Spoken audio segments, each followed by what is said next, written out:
Shkojmë tek një shenjë uji, një shenjë që ka pasur shumë peripeci gjatë rrugtimit të vetë në vitet e fundit, por nga dita e sotme do shikoni edhe vetë sepse ka një ndikim shumë të mirë në lidhje me takime pune, në lidhje me vendime që do të marrin, por të japin pesh një kreditimi në disa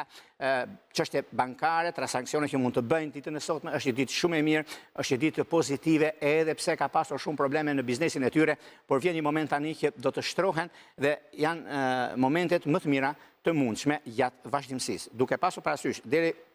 nga sot, deri në datën 13 dhjetor, e tutje ku do keni shumë mundësira të mira për të stabilizuar çështjet ekonomike financiare, për të arritur atje ku dëshironi dhe shtesë biznesi keni mundësinë për të arritur qëllimin. Në role drejtuese, për juve që keni të bëni me punën tuaj, edhe pse do t'ju ndryshojnë vendin e punës, po punë e madhe, rëndësi ka që juve jeni në punë, rëndësi ka që juve vlerësoheni për të që bëni, e kështu me radhë e keni gjërat mjaft pozitive. Në çështje shpirtërore, lidhje që kanë të bëjnë me bricapët e ditëshit parë dhe dashjet e ditëshit të dytë, duket se diçka e mirë po ndodh.